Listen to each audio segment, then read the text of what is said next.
Welcome to Everyday Heroes with your host, Jody Carroll. Here we go, and welcome back for another episode of Everyday Heroes Radio. I'm Jody Carroll, and today we're going to revisit the extremely important subject of persistent poverty. In 1964, President Lyndon Johnson announced an all-out war on human poverty that was followed by many federal programs to take on poverty, including such things as increased federal spending on housing, healthcare, food stamps, and Social Security. We can, and we certainly do, argue as a nation whether this war has been a success, with poverty going from 19% in 1964, before the programs began, to 13.5% in 2015. And while I think both perspectives have good arguments, I also think that unless the focus is on long-term and sustained solutions where people actually rise out of poverty and into a state of empowerment and independence, then we're really just chasing our tail. In fact, according to the New York Times, in the absence of low-income assistance from government, our poverty rate, they say, would be nearly 30% today. If their claim is correct, then we've gone from a 19% poverty rate without government programs in 1964 to almost 30% without government programs today. If nearly 1/3 of our population would be in poverty were it not for government programs, then the war on poverty is masking the problem, not solving it. But what will lead to that success we seek? For that great discussion, with me today is James Whitford, the executive director and co-founder of Watered Gardens, a nonprofit organization focused on finding lasting solutions to poverty that result in independent and empowered people. Hello, James, and welcome to the show. Hi, Jody. Thanks for having me today. It's going to be a great discussion. You know, before we get into this great discussion, I want to repeat this quote from the amazing film by the Acton Institute called Poverty, Inc. I've said it here before, but it's worth repeating again, and that is, having a heart for the poor isn't hard. Having a mind for the poor, that's the challenge. And James, you are an example of that, having a mind for the poor. You know, people will vote based on their heart for the poor, or even open their pocketbooks for the poor, but that is so different than having a mind for the poor and truly learning the root causes and the real solutions, which people like you are out there doing. Sure. Well, you know, I don't think we should downplay having a heart for the poor. Certainly, we've got to have compassion for people who are hurting, and there are a lot of people hurting in our nation today who need help, but they need real help. And certainly, you know, our compassion or our heart for the poor can lead to a lot of things that we do, but we've got to question if our good intentions are effective or not. We've got to make sure that our charity work is effective in doing more than just alleviating the symptoms of poverty, but really resolving issues of poverty in people's lives. You know, I love the story behind how Watered Gardens got started. It's a story you have to, can you share that? Oh, sure. Well, my wife and I just, you know, saw a need in our community, and really, actually, even before I married her, she was helping a lot of people just out of her house, and then when we got married, we launched a small ministry in our city, and we volunteered to doing that, and I just worked 3 days a week at another job, and then we grew that ministry over the years. In fact, 16 years ago, we co-founded the mission, and it's been growing ever since. What was that other job that you left to do this? Because now you do this full time, right? I mean, Right, you had a good career. By trade, I'm a physical therapist and did wound care. So I was a wound care specialist for more than a decade, and practiced physical therapy alongside that. So my wife and I raised our 5 kids with me working a few days a week doing that, and the rest of it was just dedicated to helping people in our community. And of course, you know, went through a lot of learning curves on that, so we might be able to talk about some of that too. Absolutely. But before we get there, let's just help people understand where you're located and about how many people do you generally serve. Oh, sure. Well, we're in downtown Joplin in southwest Missouri, and meet about 20,000 basic needs every year, and serve about 45,000 meals to people, and we'll host more than 7,000 volunteer shifts in a year. And so there's a lot that goes on in many ways where we look like any one of the other few hundred rescue missions in the nation. And but there's some unique things, some different things that we do, and how we approach the issue of poverty in people's lives. Right. So let's talk about that. What does make your approach so unique? Well, I think one of the things is our workshop. We have a place where people can earn what they need, and we really feel like that's important. Part of the problem, Jody, is that we're interfacing people, and not just us in mission work, but I mean Americans in general.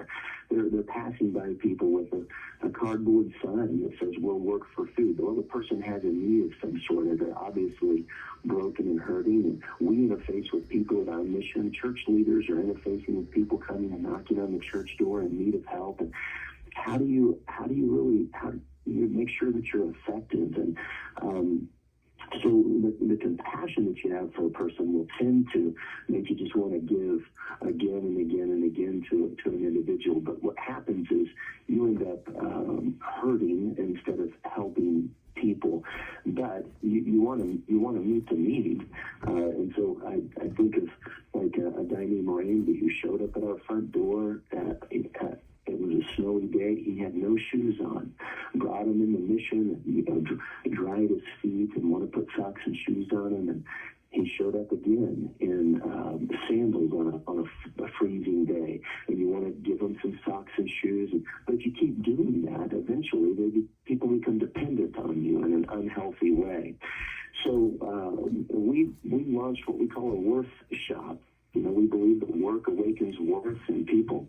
And so folks now will come and earn things that they need by working in one of our small enterprises that we have, whether it's out in our community garden or maybe we have a redeemed bean coffee business, and so they may help with that, or recycling copper and crafting it into jewelry. So there are a number of different things that people can do to even earn shoes or a hygiene box or a night of shelter. So these are basic needs that you think, we need to do something. We're called to shelter the poor and clothe the naked and feed the hungry. But if you just do that in a handout fashion, eventually people become dependent on you in an unhealthy way. People often convey that it feels unkind and lacks compassion to ask, those in poverty to earn the things that they need. But this is the part that strikes me as so important, because there is so much more pain for people to remain dependent on others and, not in control of their destiny. It seems to me that is real and deep pain. And the personal satisfaction and joy of independence is huge. This issue, poverty, this is an issue about emotion and psychology, it seems. Money is certainly a necessary element, but I think that lack of money may be more the symptom than it is the cause of poverty, and we need to be more laser focused on that cause, which is what you seem to be doing. Oh, yeah. So absolutely. I mean, there's some, I could just tell you story after story of people who've had great things to say about being challenged just a little bit in earning something that they need. I remember stepping outside of our mission one evening, and there were three guys who were residents there, and one of them said, "Hey, I've been in some missions around the nation, but I've never been at a place where I had to work for my bed and meals." And then he said, "You guys take the shame out of the game." Oh. And another guy standing right beside him said, "Yeah, it's like we get to keep our dignity." Oh. And so, I mean, there really is, an awakening of worth. And we do strip people of dignity when we look at only the problem or only the issue or only the poverty or only the hurdle. And we're not looking at their ability, their capacity, their potential, recognizing that there's a gift and a skill in every single person. And, if we're going to be effective in our charity work, we have to focus in on that a little bit. We've got to make sure that we're esteeming the individual with an ability to what they need. Can you give us a quick story, a quick success story? Oh, well, sure. Let's see, there's a lady named Jocelyn who's just a tremendous story. She was on the streets for more than a decade and a drug addict and actually was assigned community service in our mission. 400 hours of community service, more than we've ever had assigned to us before. And during that time, we were able to develop a relationship with her. And that is absolutely key. She ended up going back to college, got her master's degree, is now a substance abuse counselor, got off welfare and everything. Tremendous James, story. that's amazing. Please stay with me. We're going to take a quick break. But listeners, don't go away. We'll be right back. Stay tuned. You're listening to Everyday Heroes. You're listening to Everyday Heroes on Miami's AM 880. Welcome back to Everyday Heroes. According to the Philanthropy Roundtable, charitable activity is becoming a bigger and bigger part of Americans' total economy. And they say few people realize that private giving is now a much bigger part of how Americans aid the poor in foreign lands than official government aid. We are a nation of generous and compassionate people. We are a nation of everyday heroes. Once again, I'm Jody Carroll, and we are revisiting the very important issue of persistent poverty, which we continue to face in this nation just as every other nation does. With me today for that discussion is James Whitford, the Executive Director and co-founder of Watered Gardens, an organization focused on creating lasting solutions to problems like poverty. So James, let's move into a little bit of the details. You have so many programs that you offer, and you have really a variety of ways that you are approaching the problem with poverty. Let's start with one of them, which is Challenge Model Ministry. You kind of started to get into a little bit of how valuable it is for a human being to be challenged. Oh, sure. So for us to get out of the relief cycle where we're just providing relief for people and over and over again, we have to somehow move into challenging in a healthy way, because challenge develops. So just even pulling from my background as a physical therapist, that's so true. I mean, I would walk into a patient's room, and maybe my mother's had a hip surgery, and the families, I'm horrible because I'm saying, okay, I need you to hike your leg up and roll over and start to work on getting out of bed yourself. But the truth is, if we don't challenge, then there won't be development. Well, the same thing works with people who are stuck in chronic poverty. If we're going to really be helpful, we've got to provide a challenge in the right way. So that's what I call Challenge Model Ministry. And there are really two ways, Jody, that I think that can be done. One is to implement an earn it model, like we do with our Worth Shop, where people earn things they need. The other way is to really just sit down, get to know people, and set some goals. Not your goals, but goals that are theirs, that they own, that really stem from a dream. And that's one of the things that we love to do at our mission. We talk about, where do you want to be in a couple of years from now? And most of the time, folks are so stuck in a day-to-day survival mode that they're not thinking about the future. But if we can help them dream about a better future and then tailor that into a vision, a statement for them, and then begin to develop some goals, then that's another way that challenge can come to a person, just by holding them accountable to goals that they've set for themselves.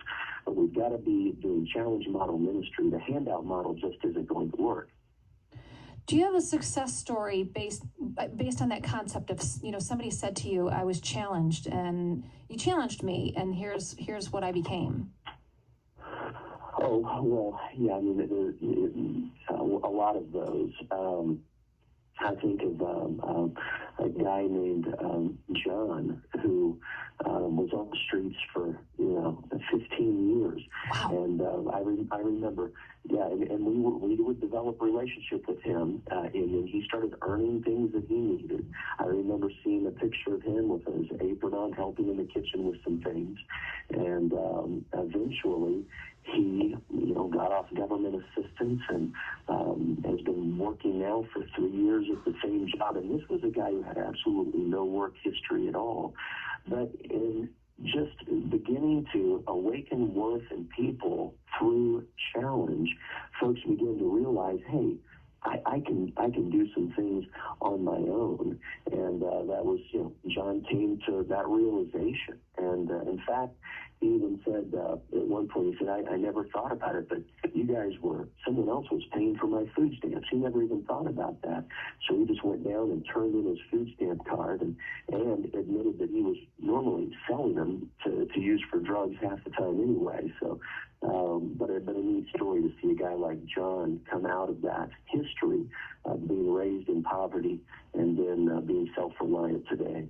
Yeah, and again, the psychology of that, the psychological transition of that has to be so profound and really, truly amazing to watch, which is, I'm sure, why you love to do what you do. Watching that transition has just got to be so inspiring. Oh, yeah. I mean, I think the word transformation is okay to use. I mean, it's that kind of magnitude of transition. People don't. In fact, I remember John walking through the mission hall one day after his life had been totally changed, and there were a couple of people who were still in their struggles that said, "Was that John?" And they didn't even really recognize it anymore because he just carries himself in a totally different way than what he used to. So, James, it seems to me that those are the people that we need to be really holding up and highlighting, those success stories, those huge transformations, because people need to know that it is possible. And, I have people on the show, I have people who, the stories of how I didn't know what I was capable of. I didn't know I could be this or do that, but somebody else saw it. And then I was able to do it, and look who I am now. And those people who are the example of, look, you can do it, are the ones that really need to be front and center in our discussion about poverty, because their transformation in there is the solution. In there is the inspiration for others. And thank God for people like you being that bridge for them.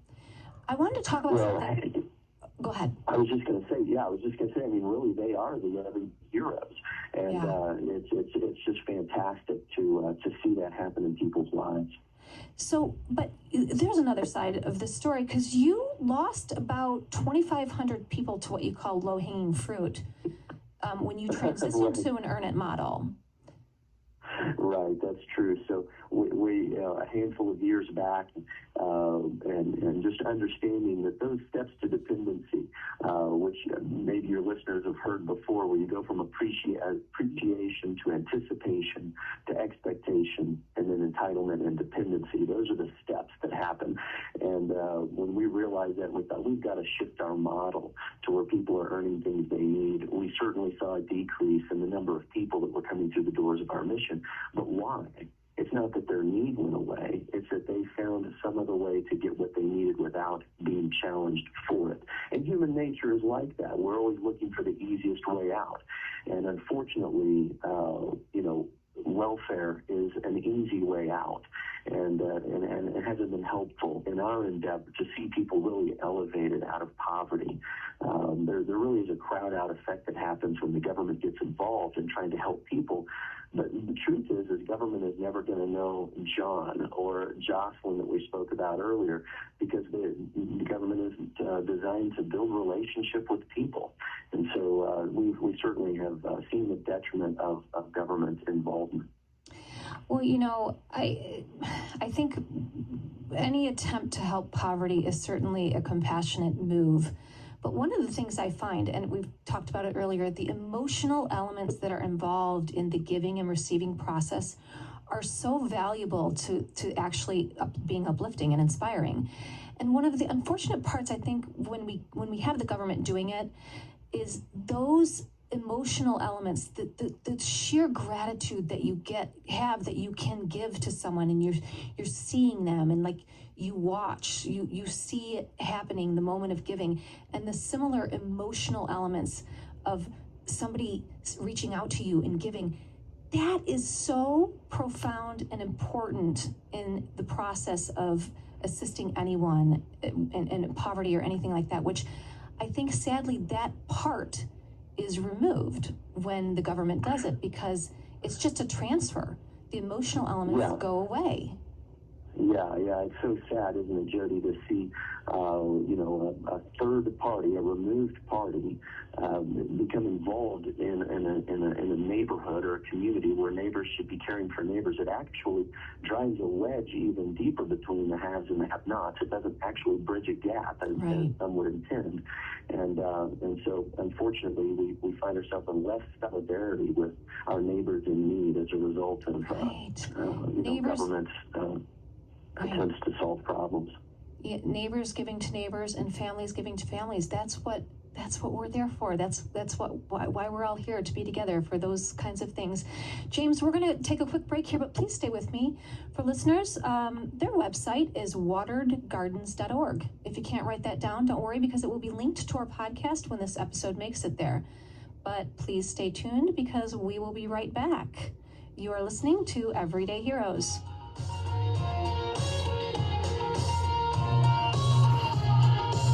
And we're back with more Everyday Heroes. Yes, welcome back, and thank you for listening today.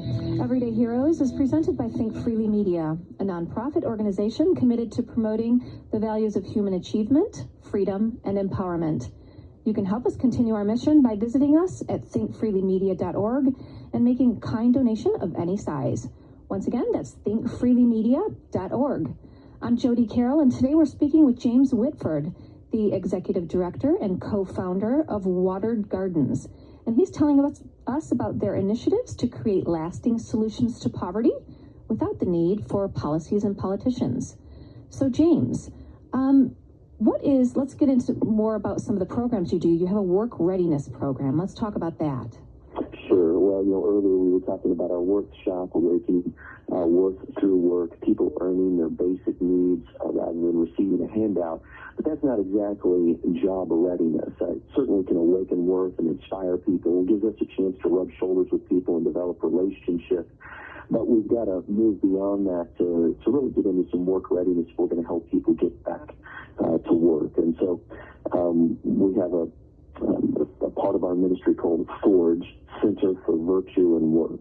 And really that is our long-term program to help men get back to work and also to become people of character. And so there's a lot to that program that's a year long. And so it's quite a commitment. Wow. And a lot of classes that are taught by community members in our city that come together and help teach stewardship and economics. Wow. Government and legal living is another class that we offer.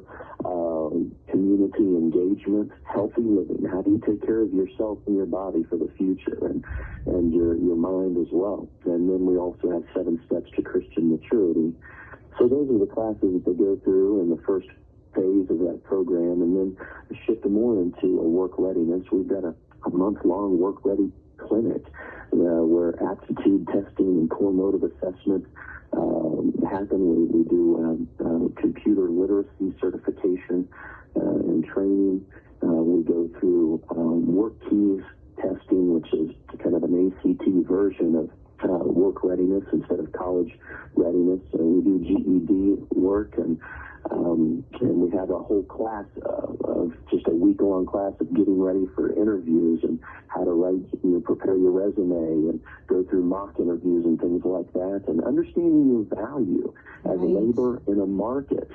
Just understanding basic things like that are so important. So that's what we're going through before these guys enter into a work practicum for 8 weeks, and then they kind of get launched from there. So the Forge Center for Virtue and Work, I saw a testimony from David Parker on YouTube, and I want to say it was truly profound, because this is a young man who talks of how he grew up in a home of addiction, really a bad childhood, and he describes in the beginning how he was unable to feel positive emotion. All he could feel was rage, which would, express itself through violence. And then the video skips forward to him now. It is amazing. And he talks about now how he feels happiness and how he has learned forgiveness. Really, it is an amazing thing to see, because you do get to see him at the beginning. Literally, that is him at the beginning.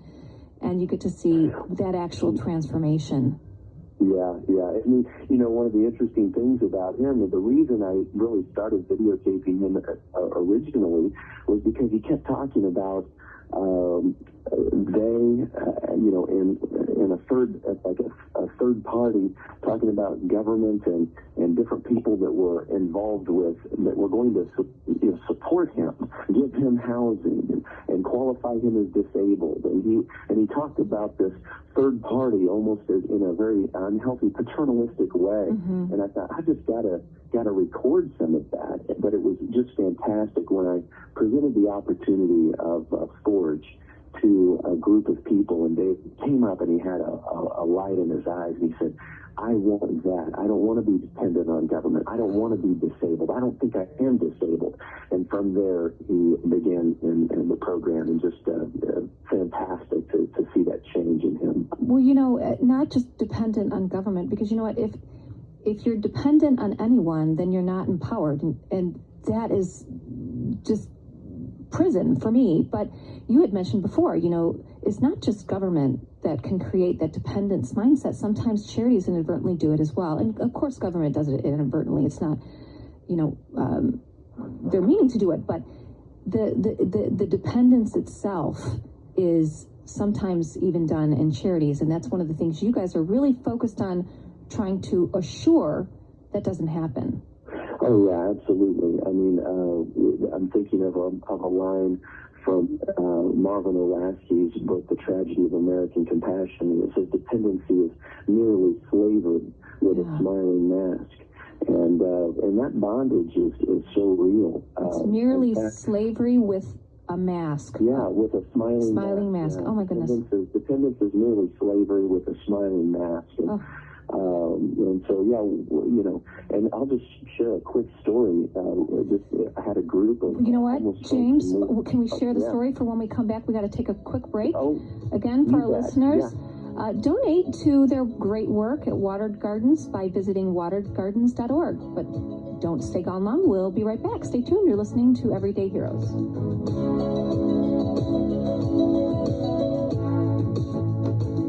Welcome back to Everyday Heroes. Yes, welcome back. I'm Jody Carroll. Think Freely Media's Everyday Heroes project is a multimedia initiative to tell stories of ordinary people transforming their communities.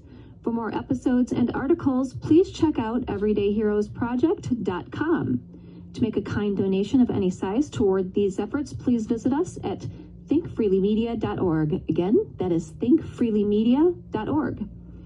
We are here again with James Whitford, the Executive Director and co-founder of Watered Gardens, a private organization working to impact poverty in a lasting and sustained way. So, James, before we head to break, you were about to share a story with us. Well, we just at one point decided we wanted to just talk with some folks about the welfare issue, that were on welfare. And so we gathered some residents at our mission, probably about 7 or so, and just had a little focus group and talked with them about what would it take for you to give up your food stamp cards.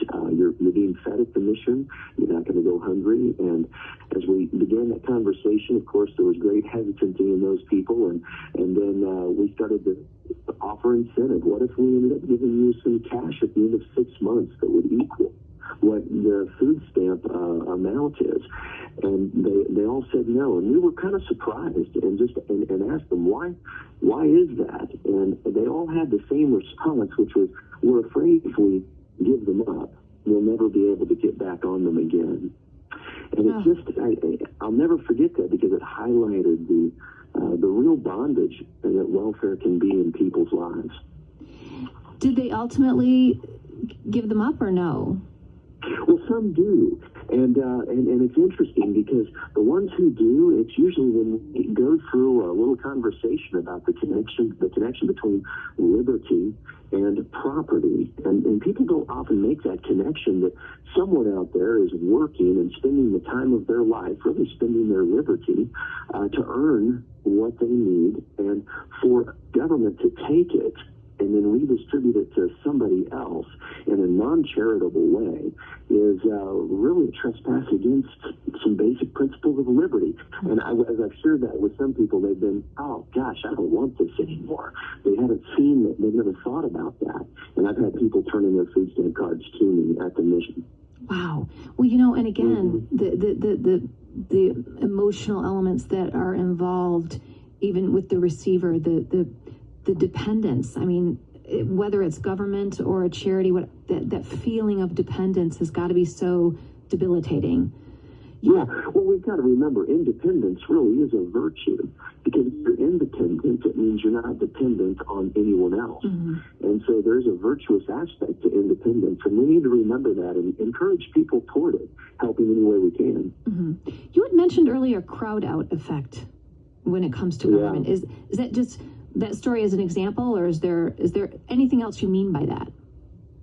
Well, I mean, it's a research proven. Hungerman and Gruber did a great piece, and there have been some others just looking at the effect of government involvement in trying to help people. And you do see a crowd out. And the research that I'm thinking of showed somewhere up close to 50 cents on the dollar of crowd out in church giving to the same social service sector that the government was involving itself in at the beginning of the New Deal programs. And so, yeah, we do see a crowd out, but we feel it at our own mission. For example, I've had more than one, but one guy I recall very vividly. I said, hey, well, what are you doing here? I thought everything was good with you. And he said, well, I was staying with some family members. And actually, he was staying with his mother, but he was a young adult man. And he said, an agency told me I should come and live at the mission to be homeless so that I could qualify for government housing. So, and we see that kind of crowd out, even of family, right. a family.